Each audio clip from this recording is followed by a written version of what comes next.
This is a press statement on the standard gauge rail line. This is Kenya's largest post-independence project. During his 2020 Madaraka Day speech, President Uhuru Kenyatta quoted Sir Charles Elliot, who supervised the construction of the Lunatic Express. Sir Charles Elliot said that it is not uncommon for a country to create a railway line, but it is uncommon for a railway line to create a country. While the president intended to make the case that SGR will be serving to strengthen our country's economic standing and reinforce our comparative advantage as the regional transport hub, it is no longer hidden that the SGR is a monumental albatross on the neck of our economic life now and a threat to our stability and well-being of our days ahead.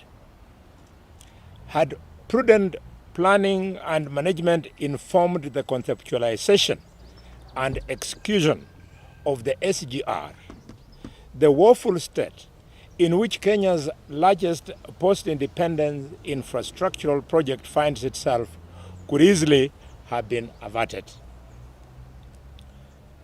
Proper planning of the SGR would have served to cement and reinforce the strategic position of the city of Mombasa as the logistical and transport hub of Kenya and the region, and an employer of choice to thousands of coastal and even more thousands of Kenyan communities.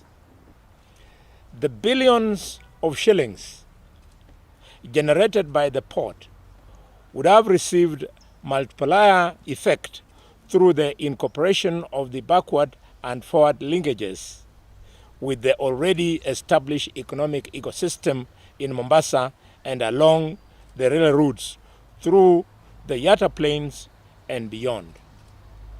Unfortunately, instead, the SGR, like a hurricane, has uprooted the entire economic livelihoods of thousands and laid waste the social resiliences of many truck drivers, clearing and forwarding farms, and many other ancillary support systems already in place.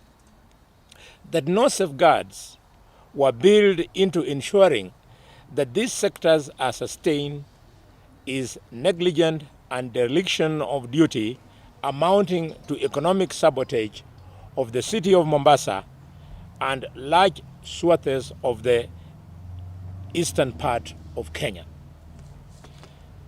While Mombasa city is being economically hollowed out, the key question that Kenyans must today ask is, who is this that is benefiting from this project, whose sustainability requires that on a daily basis a remittance of 50 million Kenyan shillings is made to the Chinese government in debt repayment?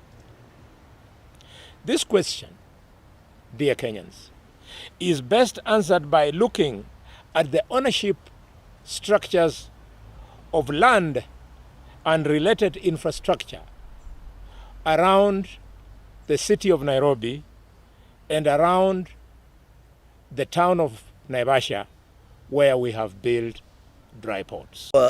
Machache najua nilikuwa nimemwambia Mohamed, leo nimevaa jezi yangu ya Liverpool kumhakikishia that he'll never walk alone, neither will he ever stand alone on this matter. You will realize a few days ago when Mohamed presented his motion of impeachment, shameless leaders from the Pwani region castigated Mohamed for that motion. But I want to reassure him as a brother and as a representative, with even the presence of Aisha Jumwa here, that the majority, the overwhelming majority of the people of Mombasa and the coast region, and indeed the Kenyan Republic, stand with him. In fact, today I also want to appeal to some of our brothers, Ndindi Nyoro, Gashagwa, Grigathi, and the rest of them. This is not an affront to CS Macharia. It is a call for the constitutional principles that all regions must be party to that benefit that the nation guarantees to everyone. It is not about regional politics. We have nothing personal against CS Macharia, but we have everything personal about the economic sabotage of the coast region and Mombasa in particular. We have discussed with Mohamed and Aisha that this sabotage is tantamount to genocide because you are costing lives and livelihoods. And therefore, we are considering a class action suit with advocates bodies and other civil society organizations that endeavor themselves in public interest litigation. We are going to collaborate with all the business parties, including the Fast Action Movement, to quantify the amount of loss that was incurred as a result of this negligent enforcement of orders that intend to transfer economic benefit from one part of the country to another.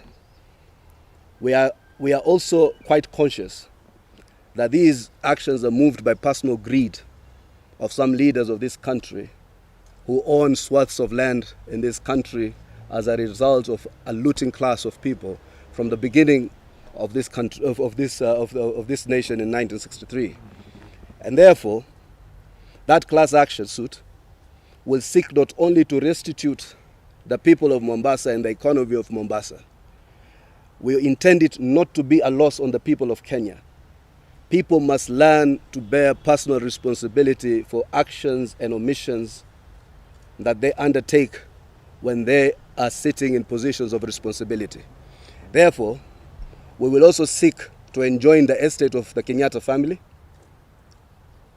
because the president must bear direct responsibility for the sabotage of Mombasa's economy and transfer the same benefit, so supposedly, to his farm in Naivasha. Secondly, Macharia will incur all liabilities as a result of the economic loss that we saw on in Mombasa County and the coast region. Hii mambo ya kushtaki serikali, alafu serikali ndio inachukua kutupitiana kodi za Wakenya, is the one that suffers loss. We must now bear personal responsibilities of individuals and leaderships that take decisions that adversely affect this country. And therefore, this is not about a personalization of these issues. It's about future leaderships realizing that their impunity will be punished and they will pay heavily for acts of commission and omission when they sit in positions of power and responsibility. Thirdly, is a call on Speaker Muturi. I have nothing but respect for Speaker Muturi. It pains me to inform him that the Senate that we once defended so vehemently is today a dead institution with a leadership that is irreparably compromised on both sides of the divide, and as a speaker who is carcinogenically irreparable. So when you have that type of a situation, there are only two institutions today in Kenya where we can turn to. The National Assembly, which is our institution of popular representation, and the judiciary. So I'm asking Speaker Muturi to allow this matter to be discussed in the floor of National Assembly and let the members make a decision on account of the evidence that Muhammad Ali will present to that floor. And I can appeal to him. If and Didmas, you're here, Mohamed, you're here, and Aisha. If the National Assembly collapses, the Senate is collapsed totally. Mulikuwa munaita nyumba ya retirees, now it's ni nyumba ya expirees. All those people have expired. So I'm asking that if you do not defend the mandate of the National Assembly, Kenyans will have nowhere to run, nowhere to hide. And therefore I'm asking the judiciary to play its role in the National Assembly. And Speaker Muturi, what evidence do you need? You are a lawyer of good standing. Take judicial notice. The lives of Mombasa, the residents of Mombasa have been shattered. The same Macharia has come and purged the National Assembly and proceedings of Parliament. He has made enormous commitments that he has not lived up to. And you live in this country. You know the corruption that has taken place in this country, including a court decision where you owe your fidelity to as an advocate, that have said that the SGR contract was illegal. So therefore, we are here to express solidarity. We are here to tell Muhammad Ali and Aisha Jumwa and Didmas and the team in Parliament they're not on their own. But we're also here to say that we are not helpless. You can stop Parliament, you can stop the judiciary, but ultimately you will not stop the people of Mombasa, the people of the Coast region, and the people of this country. Where Khalwale stopped, the key argument in support of the SGR was that it would reduce freight transport to our neighbors in East Africa. The question is this: has that been achieved? The answer is no. And in his letter to Kampala CS Transport, Macharia stated that SGR handling cost of $1,930 for a 20-feet container was cheaper by $520. In tactic rejoinder, Kenya Transport Association, an umbrella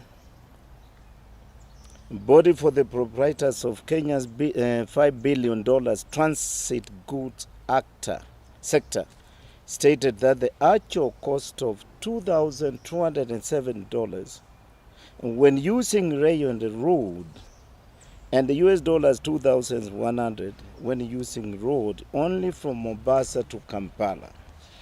In other words, the road option was cheaper by US dollars 170 for 20-feet container.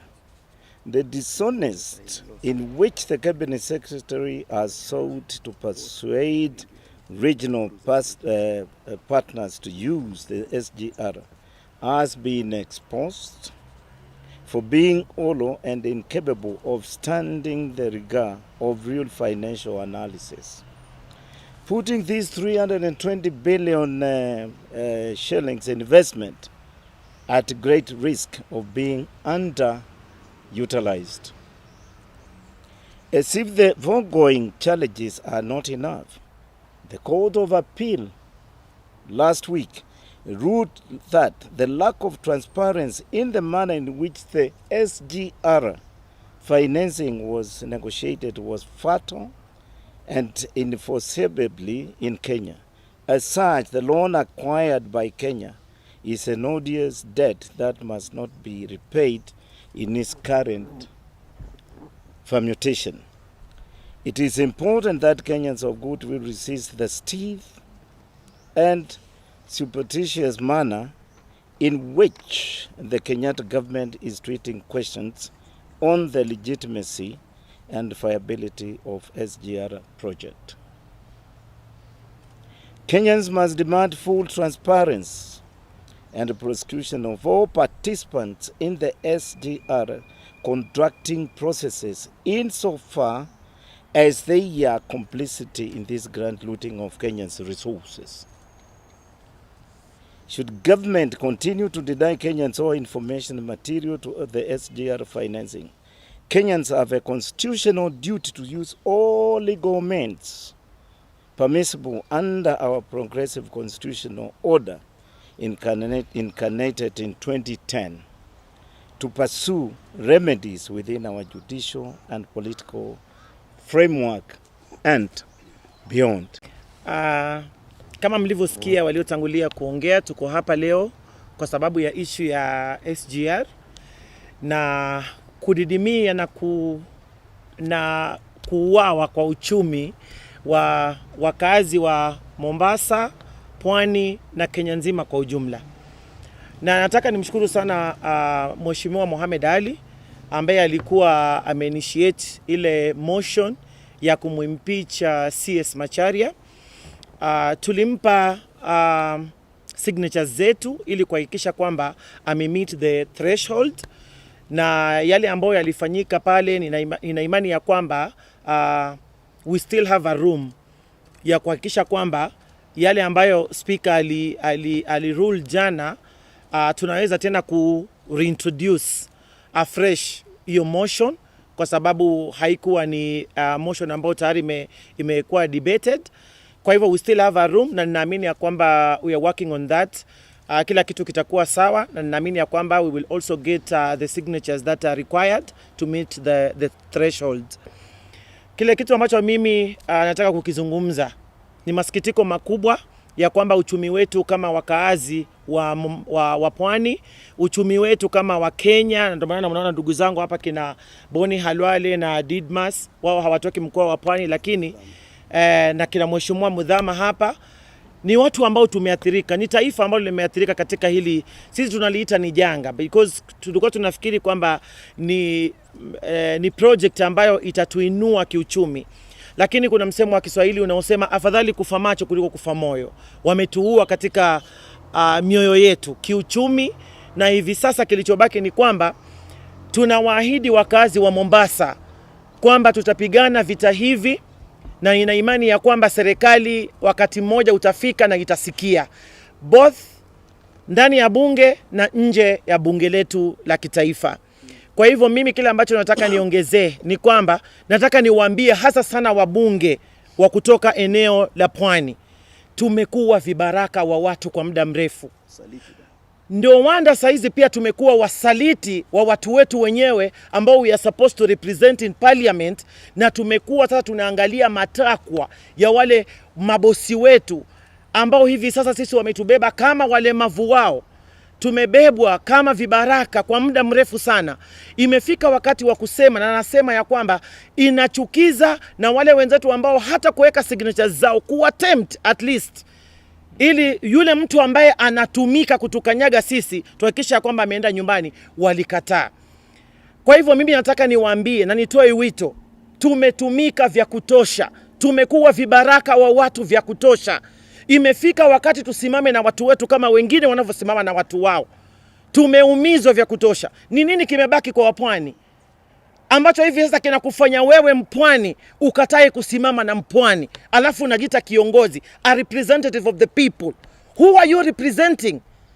The people or your masters? Kwa hivyo mimi nataka niwaambie wale wenzangu, tutoke katika hiyo keji ambayo tumewekwa, na tujue ya kwamba tuna majukumu ya kuwawakilisha wenzetu ama watu waliotuchagua katika bunge la kitaifa na seneti na hata nje ya bunge. Nataka niseme hivi, ule msimamo ambao tutauchukua sisi kama Wapwani, msimamo wa kisiasa, utawashangaza wengi. Imefika wakati ni lazima tutoke katika, mimi nimekataa kufuata mtu kama ng'ombe, kama Junet alivyozungumza. Mimi nimekataa, siwezi kuwa ng'ombe mimi kufuata mtu. Mimi nimechaguliwa na watu na ndiko na majukumu. It is so sad. It is so sad for Junet Mohamed kusimama before the floor of the house na kusema ya kwamba sisi ambao tumechaguliwa na chama cha ODM lazima tufuate, because sisi ni kama ng'ombe, tufuate mtu mmoja. So disgusting. Kwa hivyo mimi nataka niwaambie, hatuwezi. Tumechaguliwa, tuko na majukumu. Na wananchi wa Mombasa, Pwani na taifa zima kwa ujumla, hawa wa viongozi ambao hawana maslahi ya wale wanaowaongoza, ila maslahi ya watu katika mioyo yao, ni watu wa kuangaliwa wakati ukifika. Swala la SGR limetuua kiuchumi, limetumaliza kiuchumi, na Mohamed Ali niko hapa mimi pia kama alivyosema ndugu yangu Hassan Sarai. ya kwamba tuko hapa kukupa mkono, tuko nyuma yako na tutapigana ndani ya bunge na nje ya bunge letu la kitaifa. Wale wafanyi biashara ambao wameathirika, tumepata fursa hivi sasa katika masuala haya ya COVID kwamba hakuna ndege zinazoruka. Njia ya mbunge imekuwa ni barabara. Mheshimiwa Muthama amesema barabara vile zilivyokuwa zamani, mahoteli yote ukitoka Mariakani mpaka Nairobi, barabara yote, wale wote walikuwa wanafanya kazi hapo Mtito, Voi, wapi paka Salama, kila mtu amefunga, paka Malaba, kila mtu amefunga hizo biashara. Sababu ni moja tu ya SGR. Tunasema ni vita ambavyo hatuwezi kuvipa kishogo kwa sasa. Tutapigana navyo mpaka mwisho. Tunajua katika taifa hili ukitoa kidogo sauti, wewe natakikana uwe mahali fulani, lakini tunasema hakuna kinachokuja rahisi, hasa kama ni kizuri. Hakuna kinachokuja rahisi. Kwa hivyo sisi tunasema wengine tumezoea, tumeyaona, lakini hatutanyamaza kwa ajili ya watu wetu. Asanteni.